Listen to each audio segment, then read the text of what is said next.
vsaka albanska družina ima nekoga v migraciji, v Grčiji, v Italiji, v Nemčiji, v Ameriki, v Angliji. In ti ljudje potem zvesto pošiljajo denar domov, da se te družine preživljajo doma, ker v domovini skoraj da ni zaposlitev. 70% Albancev je brez zaposlitve. Tisti pa, ki se uspejo izobraziti, ustvariti svojo družino, to so predvsem mlajši Albanci, pa odhajajo v tujino, si že doma pripravijo pot, si pridobijo vizume, si poiščejo stanovanje, se zanimajo za novo možnost izobraževanja in potem v tujini dobro uspejo, se ukoreninijo in se ne vrnejo več nazaj. Želijo svojim otrokom boljše življenje, boljše življenjske pogoje, kot jih imajo doma. Kaj pa ljudem v Albaniji najbolj pomaga, da se lahko izvijejo iz te revščine, izkopljajo iz te bede, ki je? Jaz mislim, da bi jim najbolj pomagala dobra politika, brez korupcije. Vemo, da v Albaniji je ogromno korupcije na vseh področjih, od socialne, zdravstvene, šolstva, sodnega sistema. Na vsa področja je ta korupcija zelo uspela prodreti.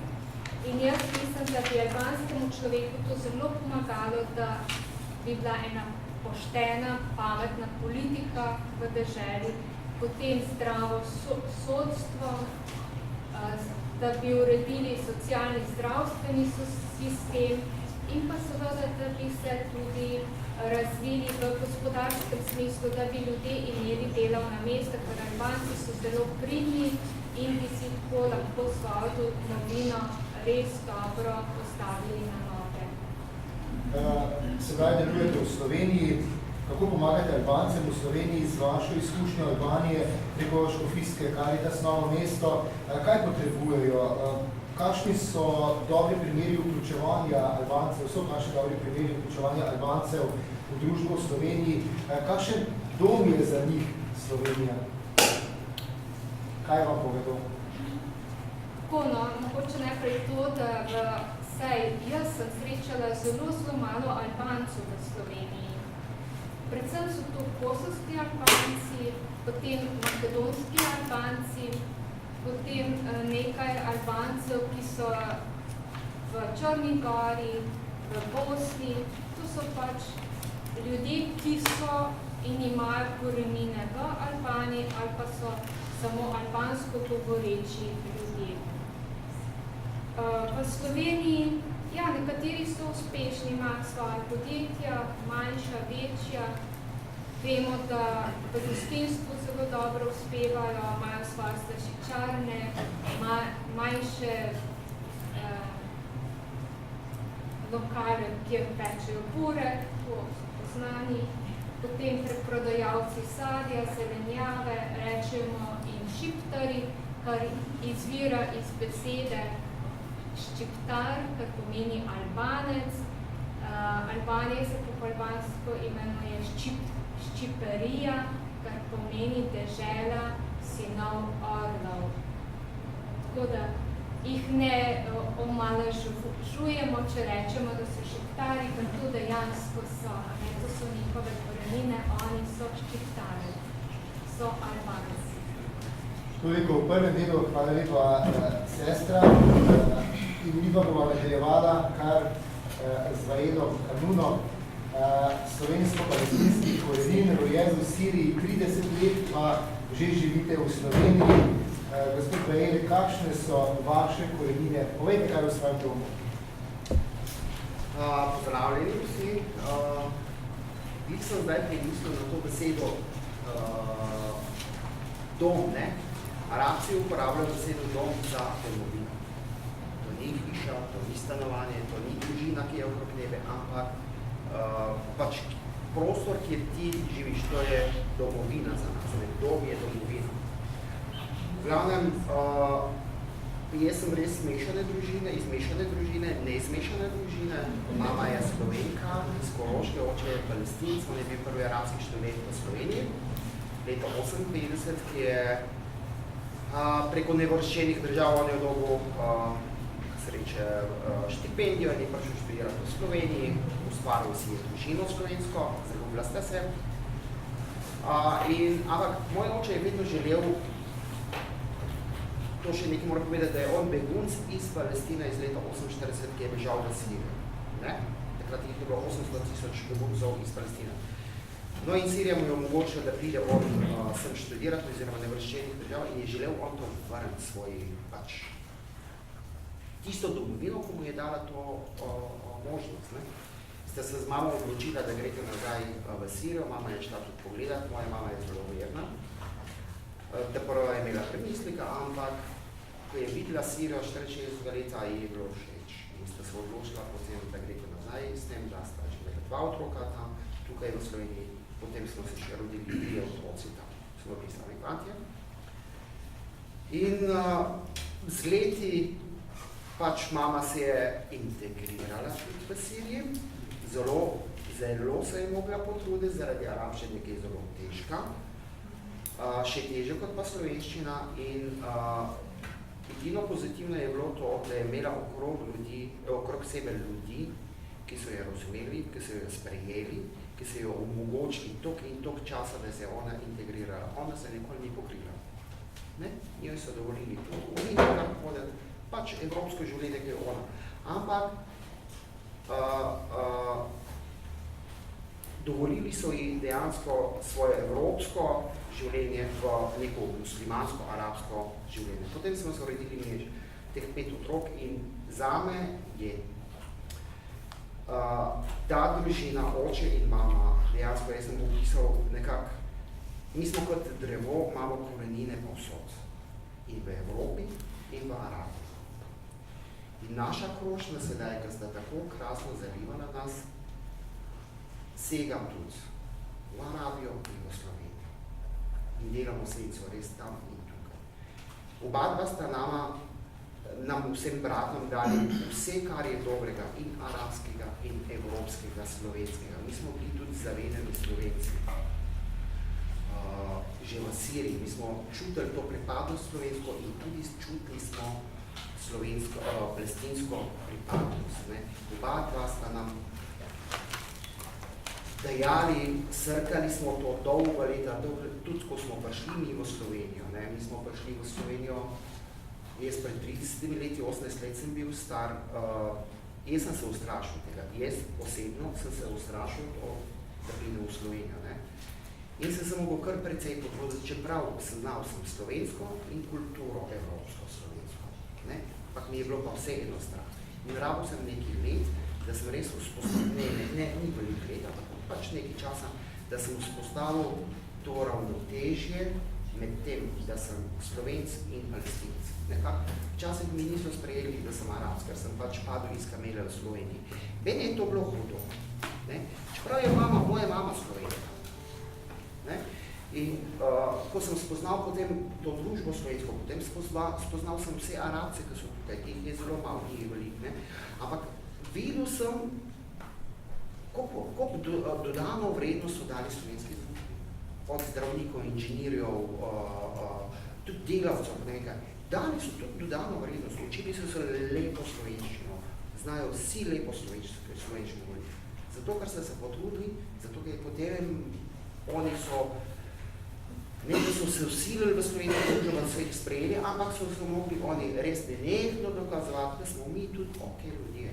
Mi, zdaj sem iz palestinskega zornega kota govorim, ker sem tudi Slovenc. Jaz sem včasih izgubljen, kje sem Palestinc, Arabc, Slovenc, Evropejc.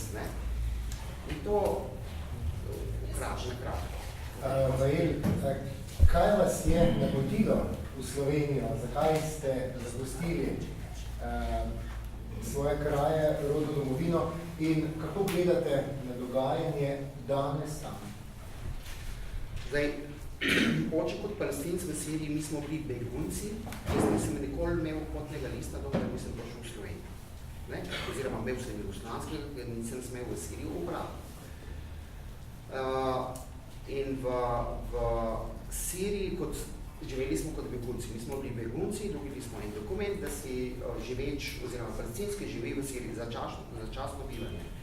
Oče je bil zelo visok sicer, on je bil direktor prehrambene industrije v Siriji in to, ampak prišlo do nekega obdobja, ko so začeli te glave palestinske, ker palestinci so dejansko gradili po celem svetu, ne samo v Arabiji, ampak tudi v Ameriki, pa to od zdravnikov, znanstvenikov, ne vem kaj. In so začeli v Siriji nekako pritiskati na njih, so želeli to, ne vem, pač spraviti jih dole, ne, in očeta so kar nekaj časa maltretirali s tem, da je bil tudi v zaporu in takrat ga je jugoslovanska ambasada tudi tihotapila ven iz Sirije, ne, ker on je bil obsojen, da bo spet v zapor šel, imeli smo srečo. In to je bilo 86. leta in takrat je oče, mama je postala v Siriji. Ne?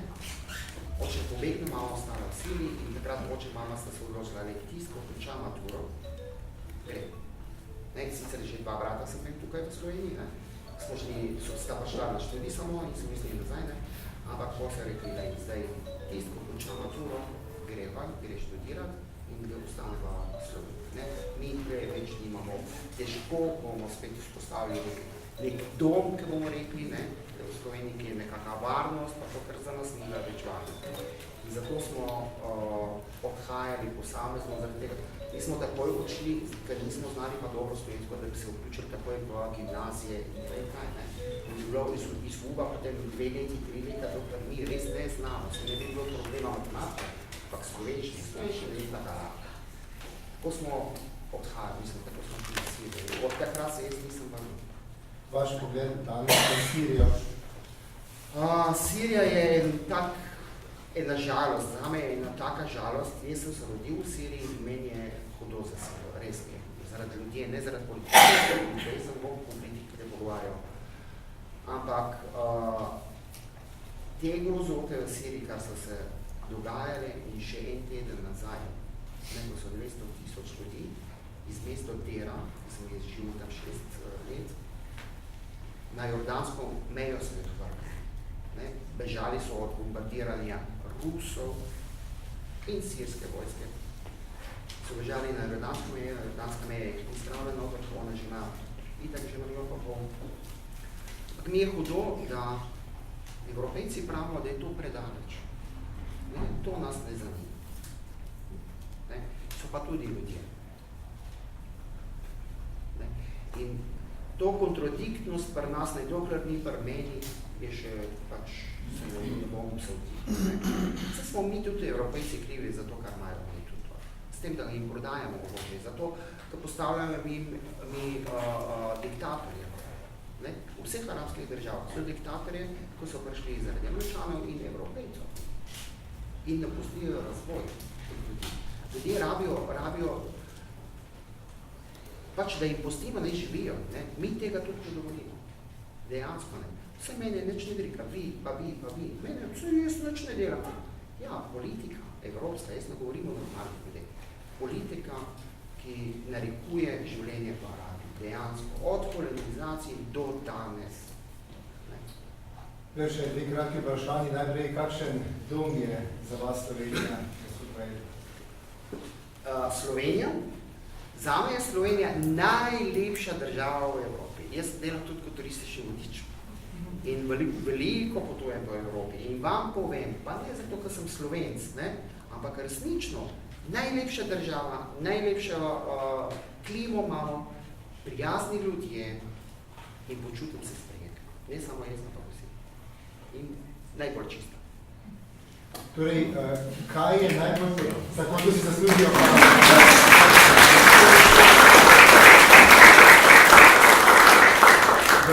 Kaj se vam zdi, da je najbolj pomembno pri nekom, ki pride v Slovenijo, da se vključi v našo družbo? Kaj je potrebno, da naredimo? Tudi tisti, ki tukaj živimo. Ja.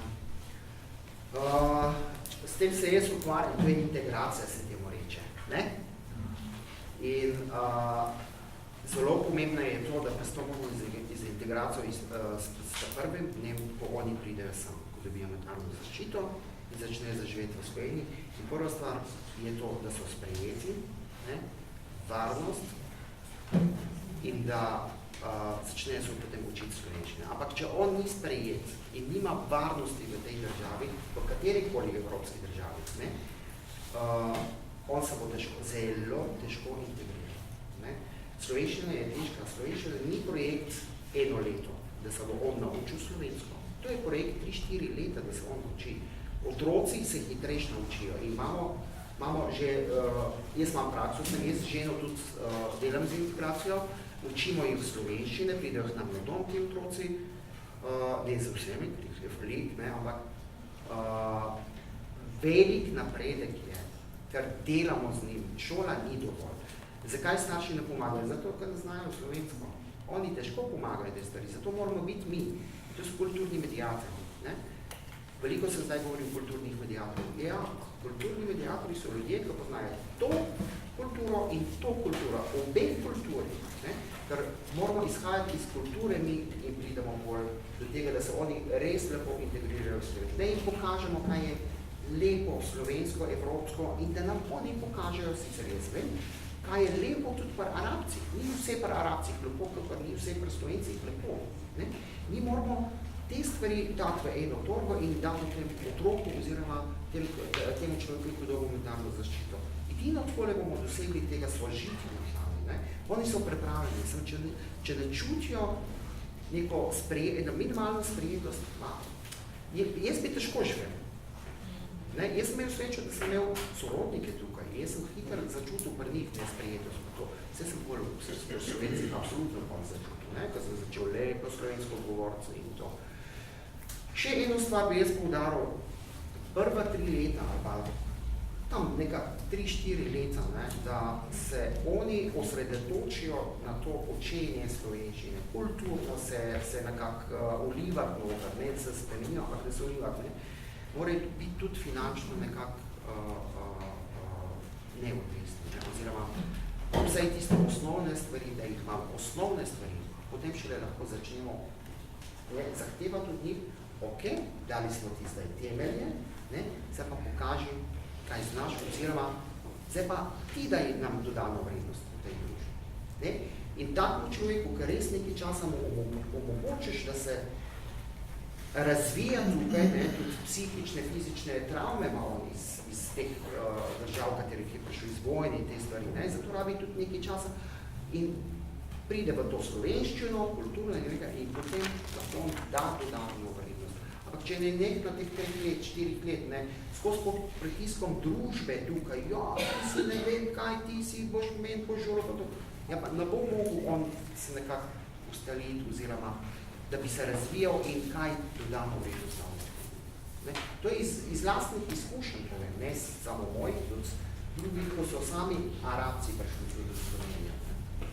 Hvala lepa, gospod Zanuna, tudi on si zasluži gotovo po tem izvajanju.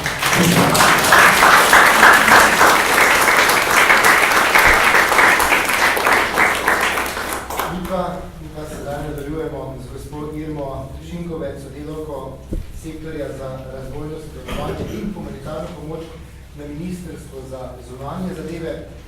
Gospod Šinkovec, nedavno ste se vrnili oziroma ste obiskali nekaj begunskih kampov v Ugandi. Kdo so ti begunci, ki so tam, zakaj so zapustili svoj